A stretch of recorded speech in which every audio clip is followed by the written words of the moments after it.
আল্লাহর ওয়াস্তে স্বামী স্ত্রী যত মনোমালিন্য হোক, যত গন্ডগোল হোক, যত ঝগড়াঝাটি হোক, যত আপনাদের মধ্যে অমিল হোক, বোঝাপড়ার গরমিল হোক, আমি সব জায়গায় এই কথাটা বলার চেষ্টা করি।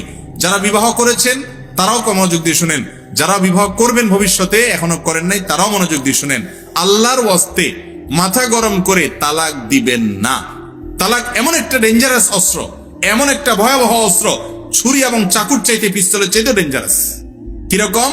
আপনি একজনকে ছুরি ঢুকাই দিলেন তার বুকে, ঢুকানোর পরে লোকটা মারা গেলেন, এখন আপনি জিব্বা কামড়ায় বলছেন ও সরি আমি আসলে বুঝতে পারিনি, এতে কি লোকটা জীবিত হবে? ঠিক একই ভাবে আপনার স্ত্রীকে রাগের মধ্যে মাথা গরম করে আপনি তালাক দিয়ে দিলেন। অনেক লোক ফতোয়া দেয়, যারা আলেম তো না, অনেক সময় মুসলমান কিনা সন্দেহ, তারা ফতোয়া দেয় রাগের মাথায় তালাক দিলে কি হয় না, তালাক হয় না। আমি বলি তালাক কি কেউ মহব্বত করতে করতে দেয়? ভালোবাসার চোটে স্ত্রীকে ডাইকায় না তালাক দিয়ে দেয়?